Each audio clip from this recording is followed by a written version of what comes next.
한국교회 2부 예배에 오신 여러분들을 환영합니다.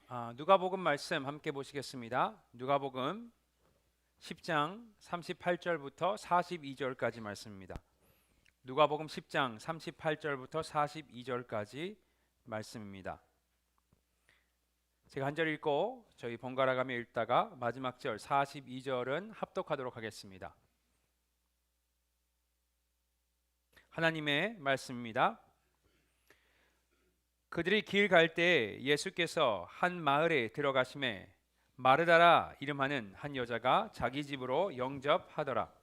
그에게 마리아라 하는 동생이 있어 주의 발치에 앉아 그의 말씀을 듣더니 마르다는 준비하는 일이 많아 마음이 분주한지라 예수께 나아가 이르되 주여 내 동생이 나 혼자 일하게 두는 것을 생각하지 아니하시나이까. 그를 명하사 나를 도와주라 하소서. 주께서 대답하여 이르시되 마르다야 마르다야 내가 많은 일로 염려하고 근심하나 함께 하시겠습니다. 몇 몇 가지만 하든지 혹은 한 가지만이라도 족하니라. 마리아는 이 좋은 편을 택하였으니 빼앗기지 아니하리라 하시니라. 아멘. 한 번 더 기도하시겠습니다. 예수님, 저희가 이 시간 하나님의 말씀을 통해서 예수님과 더 가까워지기를 원합니다. 예수님, 예수님의 음성을 듣고 저희의 심령이 변화되는 그런 꿈을 꾸며 이곳에 나왔습니다. 성령님 역사하여 주옵소서. 저희 굳은 마음들 주님께서 만져주셔서 부드럽게 하시고 예수님의 음성을 듣고 반응할 수 있도록, 예수님의 교제가 회복될 수 있도록, 귀한 시간 될 수 있도록 성령께서 인도하여 주시옵소서. 부족한 종이 하나님의 말씀을 대언합니다. 전하는 자 듣는 자 모두 하나님의 말씀 앞에 그 능력을 체험하게 하시며 주님 회복될 수 있도록 역사하여 주시옵소서. 예수님의 이름으로 기도드렸습니다. 아멘. 오늘 본문 말씀을 보시면요, 예수님께서 두 여인과 만나시는 그 사건을 다루고 있습니다. 자, 그들이 누구죠? 마르다와 마리아입니다. 자, 이들의 관계는 어떻게 됩니까? 자매지간입니다. 그리고 아마도 여러분 중에 대다수는 마르다를 언니로 알고 있고 또 마리아를 동생으로 알고 계실 겁니다.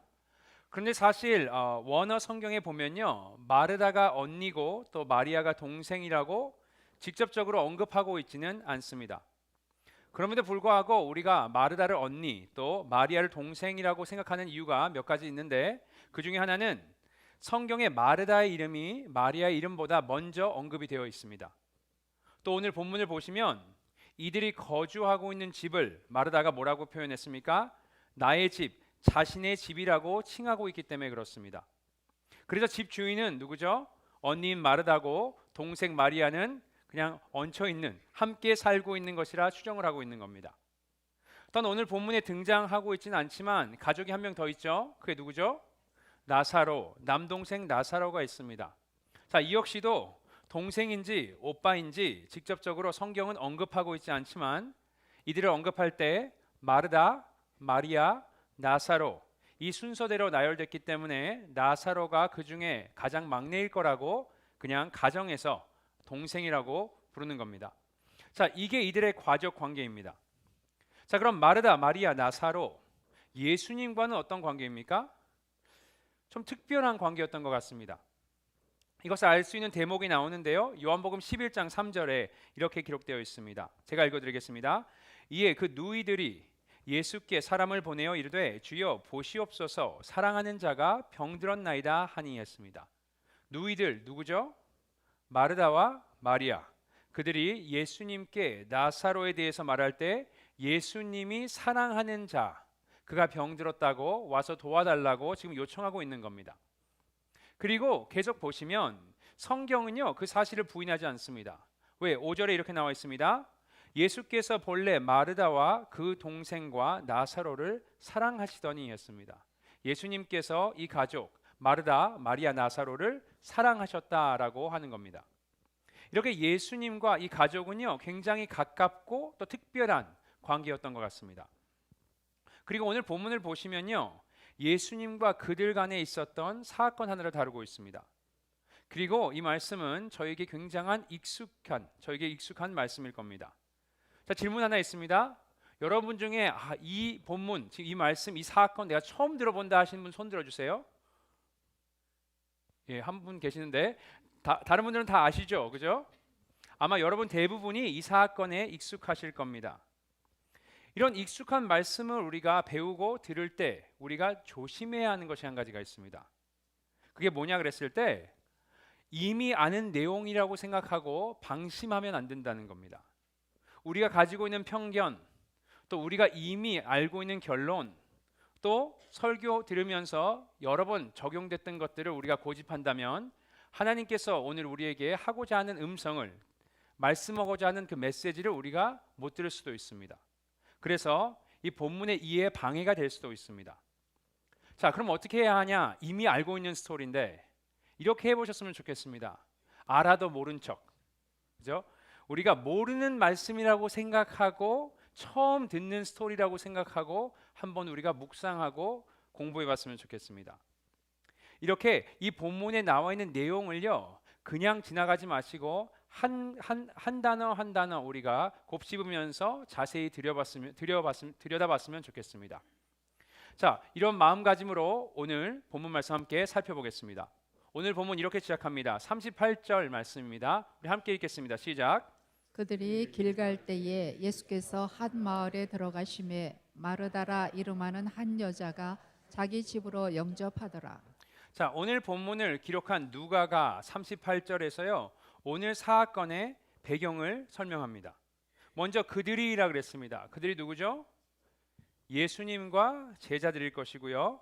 그들이 길 갈 때에 어디론가 향하고 있는 것 같은데 그게 어딜까요?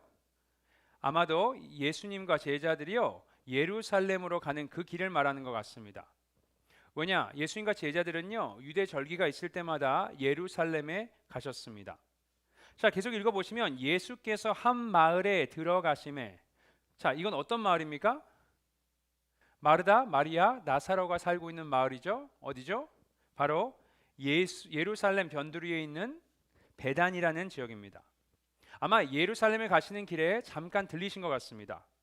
그리고 보시면 예수님은 마르다의 초청을 받으셔서 그녀의 집에 가십니다. 자, 참고로 마르다의 집에 예수님께서 혼자 가셨는지 아니면 제자들과 함께 가셨는지는요 확실하지가 않습니다.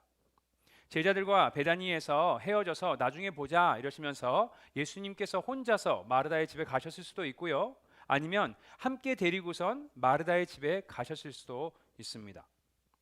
자, 어쨌든 이렇게 오늘 본문은요 예수님께서 마르다의 집을 방문하셨을 때 생겼던 사건을 다루고 있습니다. 이게 오늘 본문의 배경입니다. 자, 그곳에서 무슨 일이 일어나죠? 먼저 누가는요 예수님께서 집을 방문했을 때 두 자매 마르다와 마리아 이들이 무슨 행동을 하고 있었는지부터 설명합니다. 먼저 동생 마리아입니다. 39절 읽겠습니다. 시작. 그에게 마리아라 하는 동생이 있어 주의 발치에 앉아 그의 말씀을 듣더니, 그리고 40절에 바로 이어서요 마르다가 이번에는 뭘 하고 있는지에 대해서 알려줍니다. 앞부분만 읽겠습니다. 시작. 마르다는 준비하는 일이 많아 마음이 분주한지라. 자, 우리는 오늘 본문을 공부할 때요 이 사건을 기록한 누가의 입장에서 한번 생각해 봐야 합니다. 이렇게 두 자매가 각각 무슨 일을 하고 있는지 바로 이어서 알려줍니다. 무슨 의도가 있을까요? 물론 누가가 별 생각 없이 그냥 적다 보니까 이렇게 됐을 수도 있죠. 하지만 제 생각에는요 이 말씀을 읽고 묵상하는 저와 여러분이 이 두 자매의 행동들을요 사이드 바이 사이드 그걸 비교하면서 보라고 하는 게 아닐까 싶습니다. 자, 그렇다면 이 두 자매가 무슨 일을 하고 있는지 우리 한번 같이 살펴보겠습니다. 먼저 마리아 무슨 일을 하고 있습니까? 마지막에 보니까 39절에 듣더니라고 했습니다. 뭘 하고 있다고요? 듣고 있습니다. 자, 그럼 언니인 마르다 40절에서 뭘 하고 있다 그랬습니까? 준비하는 일이 많아 그랬습니다. 준비했다, 이것을 영어로는 serve, 그래서 섬겼다라는 겁니다. 자, 이렇게 마리아는 듣고 있고 마르다는 섬기고 있습니다. 한번 이 두 액션, 이 행동들을 비교해 보세요. 전혀 다른 행동들입니다. 일단 마르다는 섬겼다고 했는데요. 그건 뭐죠? 액티브하게 능동적으로 뭔가를 자발적으로 하는 겁니다. 마르다가 움직이고 있어요. 자, 반대로 마리아는 뭘 하고 있죠? 듣고 있다 그랬으니까 수동적이게 패시브하게 뭔가를 하고 있는 겁니다. 이렇게 마르다는 능동적으로 예수님을 위해서 아마도 음식을 준비하고 있었던 것 같고요. 만약에 그곳에 제자들도 함께 있었다면 그 음식 준비해야 된 양이 어마어마했겠죠, 그죠? 반대로 마리아는요, 수동적입니다.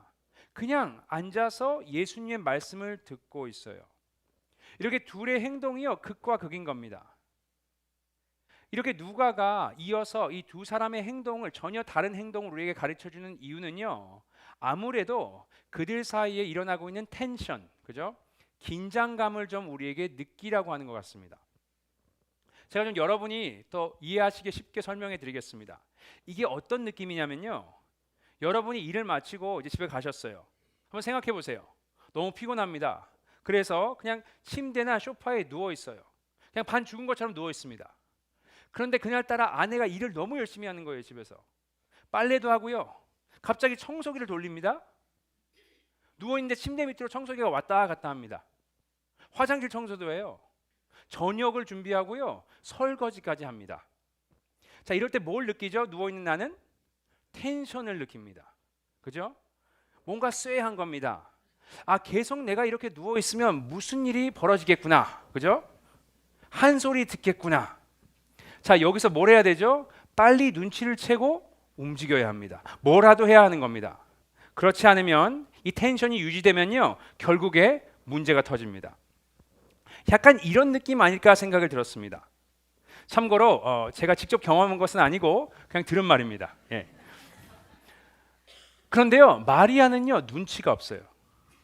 그래서 어떻게 됩니까? 염려했던 일, 그 텐션이 폭발합니다. 40절 계속 읽어보겠습니다. 함께 읽겠습니다. 시작. 마르다는 준비한 일이 많아 마음이 분주한지라 예수께 나아가 이르되 주여 내 동생이 나 혼자 일하게 두는 것을 생각하지 아니하시나이까 그를 명하사 나를 도와주라 하소서. 여기서 보니까요, 마르다가 결국에 어떻게 합니까? 참다가 예수님께로 나아갔다 했습니다. 여기서 헬라어 나아갔다는 것은요, 누구 앞에 서다. 다시 말해서 예수님께 지금 따지러 간 겁니다. 자신을 이렇게 힘들게 일하는데 도움을 주지 않는 동생 마리아에게요, 아주 화가 많이 난 것 같습니다. 자, 그런데 좀 이상하지 않으세요? 동생한테 화가 났으면 동생에게 가서 따질 것이지 왜 굳이 예수님께 와서 따지고 있냐 이겁니다. 그게 좀 이상합니다. 자, 왜 그렇습니까? 그냥 돕지 않는 동생만 지금 미운 게 아니고요, 다 알면서 다 보고 있으면서 방관한 예수님도요, 너무 꼴 보기 싫은 겁니다. 지금 화가 난 거예요. 주방에서 그렇게 힘들게 일하는 걸 보시면 가서 언니 좀 도와줘라고 할 수 있는데요, 계속 설교를 하시는 겁니다. 말씀을 계속하세요. 이렇게 아무 말도 하지 않는 예수님, 원망스러운 겁니다.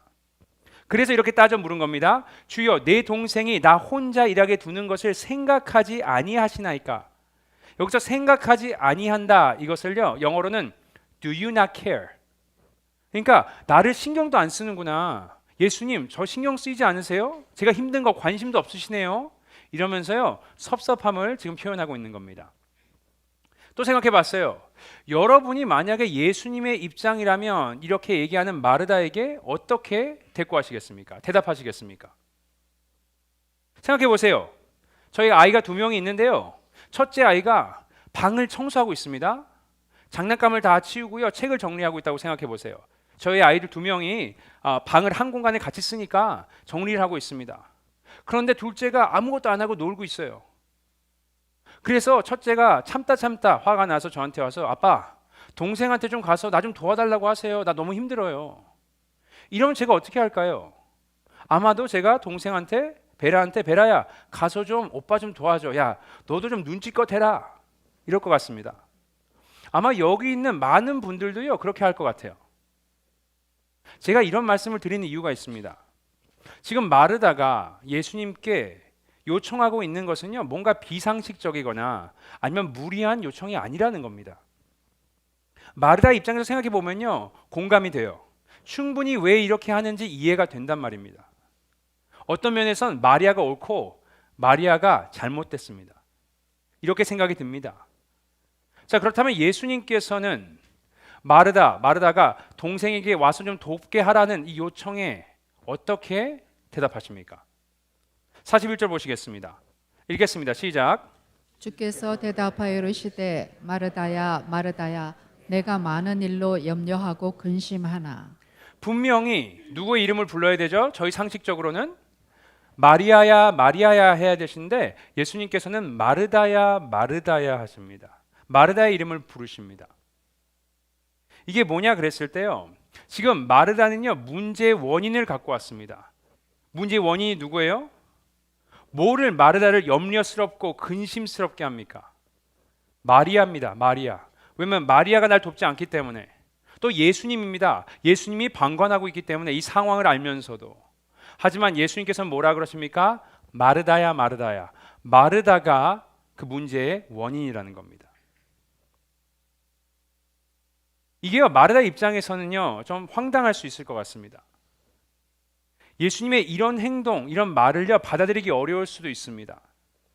왜죠? 우리에게 문제가 생기고 어려움이 왔을 때 우리는 남을 탓하고 내가 처해 있는 상황을 탓하는 것에 굉장히 익숙한 사람들입니다. 그래야지 자존심도 덜 상하고요. 그리고 나의 태도나 생각을 바꿀 필요도 없기 때문에 그 편이 훨씬 더 편합니다. 하지만 예수님께서는요 문제의 원인이 마르다가 지금 힘들어하고 마음이 상했고 근심 걱정을 하고 있는 이유가 다른 사람이나 상황이 아니고 마르다 자신 당사자에게 있다고 지금 얘기하고 계시는 겁니다. 그리고 예수님께서 마르다를 이렇게 부르시는 이유가 있습니다. 마르다가 미워서가 아닙니다. 그걸 알 수 있는 부분이 41절에 나오는데 예수님께서 마르다를 몇 번 부르십니까? 이름을? 예? 세 번도 있고 막 두 번입니다. 두 번. 마르다야 마르다야 하셨습니다. 자, 이게 과연 우연일까요? 아니요. 성경엔 우연이 없습니다. 자, 그럼 어떤 의미가 숨어 있을까요? 유대인들에게요 누군가의 이름을 반복적으로 두 번 부른다는 것은 애정과 친밀함의 표시입니다. 성경에 아마 이런 케이스가 한 15번 정도 나오는 걸로 알고 있는데요, 하나님께서 일단 모리아 산에서 이삭을 죽이려는 아브라함에게 다급히 아브라함아 아브라함아라고 부르셨고요, 또 야곱에게도 야곱아 야곱아, 또 모세를 부르실 때도 모세야 모세야라고 부르셨습니다. 또 밤에 사무엘을 부르시는데 사무엘에게도 이렇게 똑같이 하셨습니다. 이게 무슨 의미냐? 하나님이 누군가와 친밀한 관계를 맺고 싶을 때 사용하시는 방법입니다. 자, 그렇다면 오늘 본문에서 예수님이 마르다의 이름을 두 번 부르신 것, 이것은 그냥 예수님이 마르다에게 화가 나셔서 하신 행동이 아니고요, 마르다를 향한 그 애정과 친밀함의 표현입니다. 마르다와 더 가까워지고 싶은 거예요, 예수님이. 그녀가 오해를 한 겁니다. Do you not care? 나를 관심도 없으십니까? 이게 아니고요, 지금 애정을 담아서 마르다에게 너와 관계를 갖고 싶다, 너와 친밀해지고 싶다 하고 지금 요청을 하고 계시는 겁니다. 그리고 말씀드렸듯이 그것을 하려면 마르다 자신이요 그 문제의 원인이 본인에게 있음을 먼저 깨달아야 합니다. 자, 구체적으로 마르다의 문제가 뭐라고 하십니까? 41절부터 42절 한번 같이 보겠습니다. 41절과 42절 말씀입니다. 시작. 주께서 대답하여 이르시되 마르다야 마르다야 내가 많은 일로 염려하고 근심하나 몇 가지만 하든지 혹은 한 가지만이라도 족하니라. 마리아는 이 좋은 편을 택하였으니 빼앗기지 아니하리라 하시니라. 아멘. 자, 뭐가 문제입니까? 마리아는 잘하고 있고 지금 마르다가 못하고 있는 게 뭐죠? 여기 보니까 마리아는 좋은 편을 택하였다 했습니다.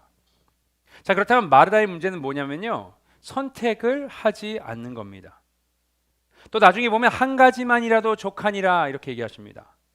이것을 현대인 성경에서 이렇게 번역했습니다. 읽겠습니다. 42절 시작. 그러나 꼭 필요한 것은 한 가지뿐이다. 마리아는 좋은 편을 택했으니 아무에게도 그것을 빼앗기지 않을 것이다. 마리아가 선택을 했어요. 뭘요? 꼭 필요한 것, 좋은 편을 선택했답니다. 하지만 마르다는요 선택을 하지 않은 거예요. 그리고 누가는요, 오늘 마르다의 이 행동을 이렇게 또 정의합니다. 40절 보시겠습니다. 시작. 마르다는 준비하는 일이 많아 마음이 분주한지라. 지금 어떻다고요? 마르다의 상태가 분주하다 했습니다. 자, 분주하다 헬라어로는 페리스파워입니다. 페리, around, 주위, 뭐 여러 곳을 얘기하고요. 스파워, 뽑다. 그래서 여러 곳에서 여러 상황에서 뽑는다는 겁니다. 자, 뭘 뽑죠?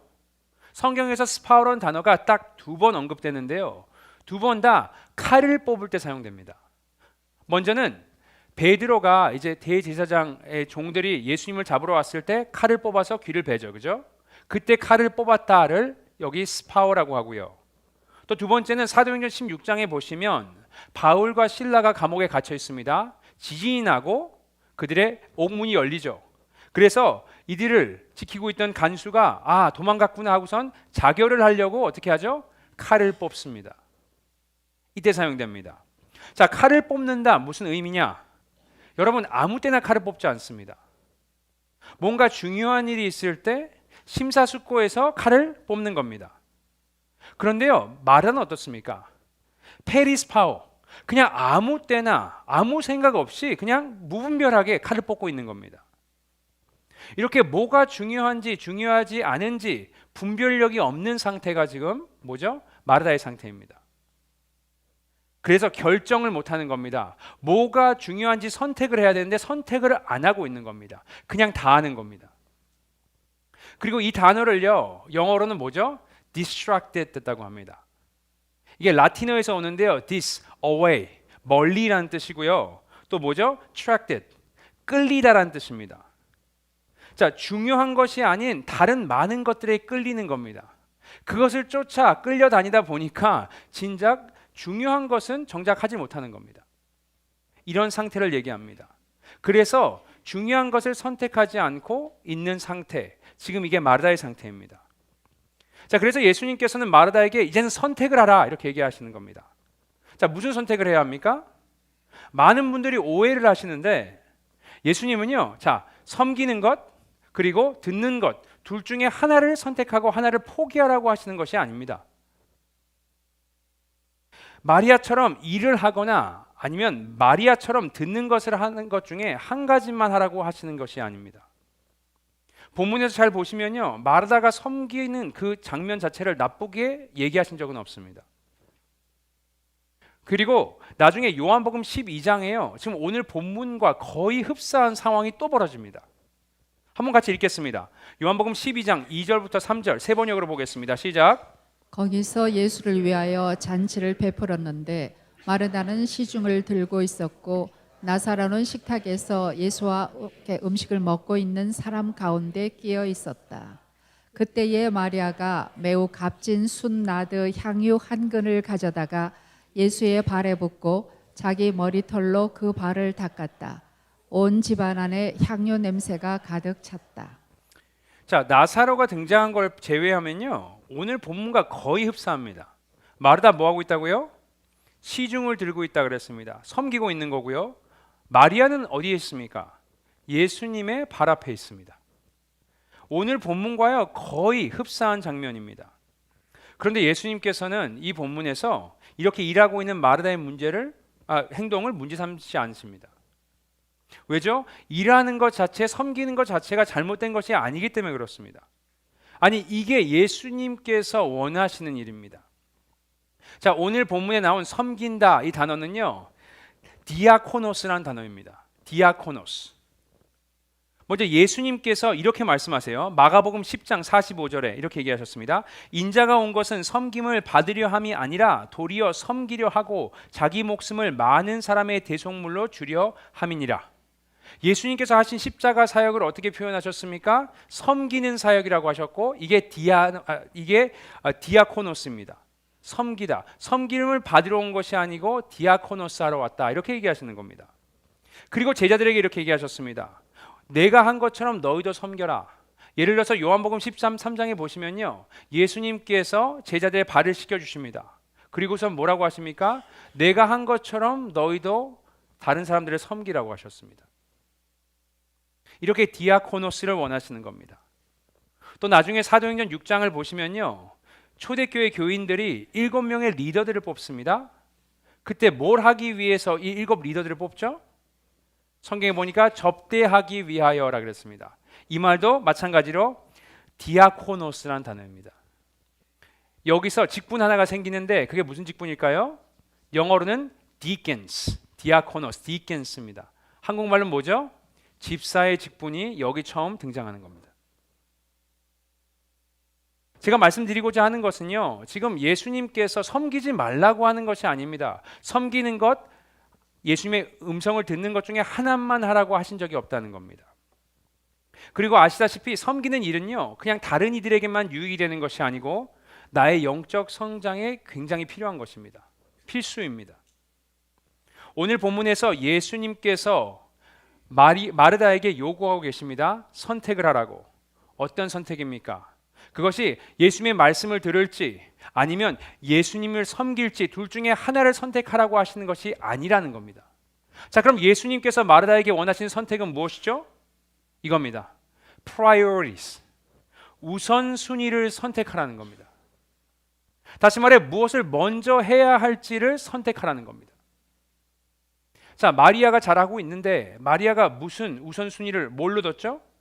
39절에 이렇게 나와 있습니다. 그에게 마리아라 하는 동생이 있어 주의 발치에 앉아 그의 말씀을 듣더니 했습니다. 주의 발치에 앉아서 그의 말씀을 듣는 것을요, 우선순위로 뒀습니다. 자, 예수님의 발치에 앉아 있다. 이게 도대체 무슨 표현이죠? 이게 단순히 지금 예수님의 말씀을 들을 때 마리아의 위치를 설명해 주는 것이 아닙니다. 그럼 무슨 의미죠? 사도 바울이요, 사도행전 22장 3절에서 이렇게 얘기했습니다. 한번 읽어보겠습니다. 시작. 나는 유대인으로 길르야게아의 다소에서 났고 이 성에서 자라 가말리아의 문화에서 우리 조상들의 율법의 엄한 교훈을 받았고. 여기서 문화, 가말리엘의 문화에서 했는데요, 그게 바로 발밑입니다. 그래서 영어로는 이렇게 나왔습니다. Educated at the feet of Gamaliel. At the feet. 그의 발 앞에 있었다, 발 아래에 있었다, 이렇게 얘기하는 겁니다. 다시 말해서 지금 마리아는요, 예수님과 그냥 대화를 나누고 있는 것이 아니고요, 예수님의 말씀에 순종하려고 예수님을 따라 살려고 마음을 먹고 지금 예수님의 말씀을 경청하고 있는 겁니다. 자, 그렇다면 예수님께서 마르다에게 선택하라고 하시는 것은 무엇을 먼저 할지, priorities, 우선순위를 결정하라는 겁니다. 뭐부터 할래? 그리고 뭘 하기 전에 그분 앞에 나와서 일단 그분의 말씀을 경청하고 그분의 뜻대로 살 거라는 마음을 가지라는 겁니다. 결단을 하라고 지금 얘기하고 있는 겁니다. 그리고 지금 오늘 예수님께서 마르다에게 선택하라고 하신 이 선택의 요구는요, 저에게도 동일하게 적용됩니다. 우리에게 우선순위가 뭔지를 보라는 겁니다. 예수님을 위해 뭔가를 하기 전에요, 예수님께 나와서 먼저 받아가라는 겁니다. 예수님의 발밑에 우리가 오도록 지금 초청하고 계시는 겁니다. 참고로 예수님을 위한 일이 뭘까요? 많은 분들이 그냥 교회 사역 정도로 생각을 하시는데, 물론 교회 사역도 포함되어 있습니다. 하지만 그게 다가 아닙니다. 여러분의 직장, 여러분의 학업, 집안일, 또 육아, 자녀를 키우는 일, 공부시키는 일, 이 모든 일이요, 예수님의 사역입니다. 그리고 그것이 여러분의 사역지입니다. 그곳에서 여러분이 예수님의 마음으로, 기쁨으로 섬기시려면 먼저 뭘 해야 된다고요? 예수님의 발 앞에 앉으셔야 합니다. 매일매일 주님께서 초청하고 계십니다. 내 발 앞에서 하루를 시작해라. 예수님의 발밑에 앉는 것이 우리의 우선순위가 되어야 합니다. 그래서 출근하시기 전에, 일을 시작하시기 전에 뭐부터 해야 된다고요? 예수님의 발밑에 앉으셔야 합니다. 그리고 학교를 가서 공부하기 전에 뭘 해야 된다고요? 예수님의 발 앞에 앉으셔야 합니다. 사역을 시작하기 전에 뭐부터 해야 된다고요? 예수님의 발 앞에 앉으셔야 합니다. 이렇게 여러분과 또 저를 예수님의 발 앞에 앉으라고 지금 초청하고 계시는 겁니다. 그곳에서 예수님의 음성을 듣고 그분과 대화하며 기도하시고 그렇게 시작하라고 하시는 겁니다. 그런데 여러분, 예수님의 발 앞에 앉는 것, 이게 쉬울까요? 어려울까요? 쉽지 않습니다. 우리에게는요, 늘 타당한 이유가 있고요, 핑계가 있습니다. 제가 예전에 회사를 다닐 때, 회사 다니면서 사역까지 하니까 이런 생각을 했습니다. 회사만 그만두면 주님 발 앞에 앉는 게 너무 쉬울 텐데, 몇 년을 그렇게 생각했습니다. 그래서 결국에 신학교를 가면서 회사 일을 그만뒀죠. 잘 될 줄 알았습니다.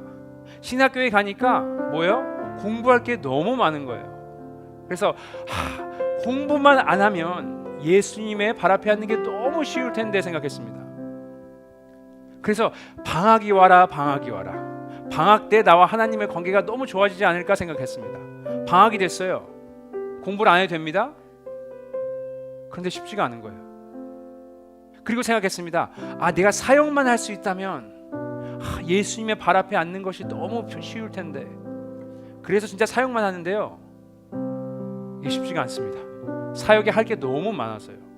분주한 겁니다. 이렇게 주님 발 앞에 앉는 것은요, 그 누구에게도 쉬운 일이 아닙니다. 자, 주님 발 앞에 앉는 걸 제일 잘하는 사람이 누구죠? 오늘 본문에 나오는데 마리아입니다. 마리아. 근데 마리아의 입장에서도요, 예수님의 발 앞에 앉는 것은 쉬운 일이 결코 아닙니다. 왜냐? 여러분, 당시 사회적 시선으로 본다면요, 여자가 랍비 앞에 앉아서 말씀을 듣고 배운다? 이것은요, 사회적으로 용납되지 않은 시기였습니다. 얼마나 눈초리가 심했겠어요. 사람들이 욕했을 겁니다. 네가 여기 와서 왜 이러고 있어? 너가 뭔데 이걸 배워? 그런데도요, 계속해서 그 발 앞에 앉아 있었습니다. 그럼 집에 가면 편할까요? 아니요. 언니가 계속 힘들게 합니다. 여러분, 오늘 본문에 보니까 마르다가 예수님께 나가서 예수님께 따졌다고 했습니다. 설마 마르다가 첫 반응이 그냥 예수님께 와서 그렇게 했겠습니까? 아닐 겁니다. 눈치를 엄청 줬겠죠. 마리아에게. 야, 일로 와. 째려보기도 하고요. 야, 빨리 와. 화도 내고요. 화장실에 갔는데 붙잡고선 너 빨리 하냐? 이랬을 수도 있습니다. 그런데요, 마리아가 굴하지 않고 예수님의 발 앞에 앉는 것을 포기하지 않는 겁니다. 끈질기게 거기에 앉아 있는 겁니다. 또 요한복음 12장에 비슷한 장면이 또 한 번 등장한다고 말씀드렸습니다. 그런데 이번에도요, 뭡니까? 예수님의 발밑을 지킵니다. 이번엔 비싼 향유 나들을 예수님의 발에 붓습니다. 요한복음 12장 3절에 이렇게 나와 있습니다. 마리아는 지극히 비싼 향유 곧 순전한 나드 한 근을 가져다가 예수의 발에 붓고 자기 머리털로 그의 발을 닦으니 향유 냄새가 집에 가득하더라 했습니다. 이렇게 귀한 일을 했는데요, 사람들이 칭찬해주면 너무 좋잖아요. 그런데 어떻게 됩니까? 4절 5절 우리 함께 읽어보겠습니다. 시작. 제자 중 하나로서 예수를 잡아줄 가룟 유다가 말하되 이 향유를 어찌하여 300데나리온에 팔아 가난한 자들에게 주지 아니하였느냐 하니 했습니다. 가룟 유다가요, 마리아를 책망합니다. 돈을 낭비하고 있다고. 그래서 예수님께서 결국에는 마리아를 칭찬하시면서 그녀를 가만히 두라라고 하셨습니다. 이렇게 여러분, 예수님 발밑에 앉는 것, 발 앞에 앉는 것은 결코 쉬운 일이 아닙니다. 많은 어려움이 있고요, 엄청난 결단을 요구하는 일입니다. 사람들에게 눈치를 보일 수도 있고 사람들이 욕할 수도 있습니다. 하지만 어떻게 해야 합니까? 우리가 결단을 해야 하는 겁니다. 내가 하루를 시작할 때 예수님의 발 앞에서 시작해야지. 이런 얘기 들으시면 목사님 또 새벽기도 나오라고 하시는 거죠. 여러분, 새벽기도를 나오시던 집에서 시작을 하시던 상관없습니다. 하지만 예수님의 발 앞에서 시작을 해보시라는 겁니다. 하나님의 음성을 들어보세요. 그 힘을 받아서요, 여러분이 가정에서든 직장에서든 아니면 교회에서든 사역을 해보세요. 변할 겁니다. 그 억울했던 마음들이 풀릴 겁니다. 여러분, 그렇게 안 한다는 증거가 어떻게 나오냐? 마르다를 보면 압니다. 근심하고 걱정했다 했고요, 화가 나 있습니다. 우리에게 이 답답한 마음들이 우리가 예수님 앞에서 먼저 그 발밑에서 시작하게 된다면 이 두려움이 평강으로 변할 것이고, 나의 답답했던 마음들이 뻥 뚫릴 것이고, 나의 속상했던 마음이 기쁨으로 바뀌어져서요, 우리가 가는 곳마다 사역할 수 있을 겁니다. 이런 마음으로 우리 함께 사역했으면 좋겠습니다. 여러분 결단하세요. 주님의 발 앞에 내가 앉겠습니다. 결단하세요. 그럼 예수님께서 우리에게 필요한 힘과 능력, 또 기쁨과 평강을 우리에게 주실 겁니다. 이렇게 매일매일 주님의 발 앞에서 하루를, 또 모든 일을 시작하시는 저와 여러분이 되시기를 예수님의 이름으로 축복드립니다. 이 시간 함께 기도하겠습니다. 이 시간 하나님의 음성을 들었으면 좋겠습니다. 여러분에게, 우리 모두에게는 마르다 같은 모습들이 있습니다. 우리 주님 앞에 내려놓고, 예수님, 이제는 내가 예수님 발 앞에서 하루를 시작하고 내 모든 사역들을 시작하겠습니다. 그래서 예수님께서 주는 것으로 내가 하루를 버티고 하루를 승리하겠습니다. 이런 마음으로 우리 함께 같이 통성으로 기도하시겠습니다. 하나님 감사합니다. 이 시간 주님께 나아가기를 원합니다. 주님, 저희들에게 채워주시옵소서. 우리들이 없는 것으로 사역하는 것이 아니고, 우리 가정에서 아이들을 돌보는 것이 아니고, 또 회사에서, 직장에서, 비즈니스에서 일하는 것이 아니고, 하나님 앞에서 할 수 있도록 주님께서 축복하시며 동행하여 주시옵소서. 아버지, 이 시간 기도합니다. 우리의 분주한 마음들을 주님께 내려놓습니다.